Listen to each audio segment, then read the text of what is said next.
Hello and welcome back to another album review. This is the brand new album from Tyler, the creator, IGOR. The new album from Tyler adds a different aspect to his discography, a controversial discography for a very controversial character. Tyler, from his very first steps with the Tyler that is now, are two completely different persons. Not only for his music evolution, his sound to be exact, don't get me wrong, it's a huge contrast, but elements that existed before are still here. Some mixes are a little rough around the edges, but instead of coming from a place of not knowing any other way to produce, it comes from a place of a technique, from someone that knows exactly what he does. The biggest progression comes from his character, his writing, the lyrics, and the themes. He went from a young rebel, raw and apologetic, giving to the media about persona, a persona that the fans resonated with him, to one that isn't scared to express himself, to be vulnerable, and even question his sexuality in the very good Flower Boy. Who? Tyler, a man that used the word faggot just to simply piss off the media, adding to that young rebel spirit he had. And that's where a weird 180 happened. The media showed him love, he gained new fans, and the ones that were already fans loved even more this new Tyler. And all of this leads to Igor, an album that, believe it or not, I haven't heard until like November, even though it came in May. I was so eager to hear it. Many good reviews, incredible hype, and that small snippet from Earthquake was enough for me to be intrigued. And oh boy, this album is great. Ooh, the direction Tyler took was one of love, the pursuit of love, the effect it had on him, or rather the character Igor, the ups and downs of a relationship, the search of oneself through it, and the end of it. An end that isn't final or bad, but open, hopeful, like on the song Are We Still Friends, but more on that later. I would like to make this review track by track, rather having a more loose approach. You tell me that most of my reviews are like that, but here is different, as each track has its meaning and its placement serves a purpose, a feeling or a wrinkle in the relationship of Igor. So, without further ado, the album starts with Igor's theme, the opening act of this story that sets up the whole premise, feel, and musical approach that seems to be more synth and neo soul based. Afterwards is the song Earthquake, where Tyler sings about a lover whom he depends on and knows he didn't treat well over these beautiful piano chords, heavy distorted drums, and sweet synths. Also in the track we have a feature from Playboy Carti with his childlike voice. He adds up to this reaction Tyler has of begging his love to not leave. Even if the feature feels buried like many on here, it helps the narrative of the song and it doesn't take the spotlight. Next up we have the song I Think, where it brings more of a Kanye West feel to it, something from late registration or graduation. Here Tyler questions if he can continue to be vulnerable for his partner, and that curiosity is what gets him stuck in this relationship, making him feel or believe in love. Before running out of time, there is a snippet that sets up what the theme of the next song will be, and there are quite a few, mostly spoken word bits that help a lot in following the musical of love and are pretty important. Even if I think Running Out of Time is one of the weakest soulful cuts of the first half of the album, it acts as a turning point in the story of Igor, as he feels there is tension between him and his love, and he feels he doesn't have much time to save the relationship. I may think that it's the weakest song on here, but the second verse is amazing.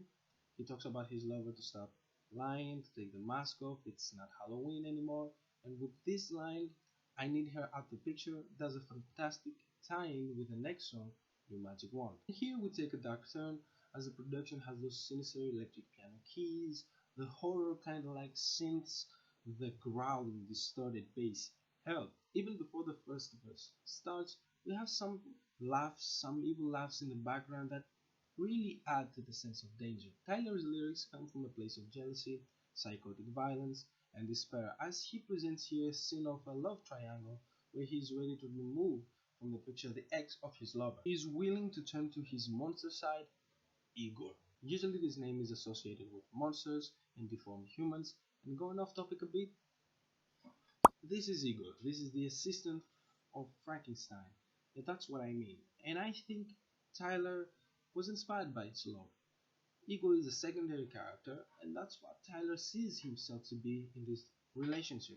The Boys a Gun is another Kanye-esque track, from the glittery synths and keys to the soul samples, all the way to the execution of the chorus. The lyrics are like something Kanye himself would write, or maybe not, in his beginnings, like, for example, this lyric, "You're so sweet, diabetic to the first degree," is one Kanye line, if I saw one. And for the story, the rest of the lyrics show why this relationship with the other person is bad for both of them. Afterwards, the tone shifts with the song Puppet, where basically Tyler acknowledges he is a puppet for the other person and he is dependent by the relationship, doing everything in his power for it to not end. Two different perspectives in a span of two songs. It's cute and pure from a production standpoint, and Kanye's addition, even if buried in the production, adds a cinematic feel as the beat changes. Come to think of it, I can't really imagine this album without the feature from Kanye. I also love how the track ends slowly, like having a feel of something bad is about to happen, and with this vocal snippet in the end to signal apparently Igor's awakening. If the cops ask my name, it's Igor! If Igor was a movie, this would be the climax. It's a pivotal point to the album because we see Igor to be self-affirming and the evolution of this relationship. The love of Igor and that ego that balloons and pops at the same time as he sees finally the light that this relationship is over. To bring us to the next track, Gone Gone, Thank You. The first leg is one glittery and blissful cut. Maybe the production symbolizes the euphoria of breaking up from a relationship that was toxic and bad for you. At the transition on the second leg, Thank You, Tyler confirms that he doesn't need this relationship, that it is a good move for him because both him and the other person were working on two different blueprints like represented in this genius verse that uses buildings and architecture. On I Don't Love You Anymore, we see Tyler quite sentimental, to the point of him not containing his feelings, screaming, "I don't love you anymore!" The hardest part of the song is to figure out if he means what he says or tries to convince himself, because there are a lot of instances where Tyler contradicts himself in the album. It seems that he wants to move forward but doesn't know how, and the production is sad, moody, and playful.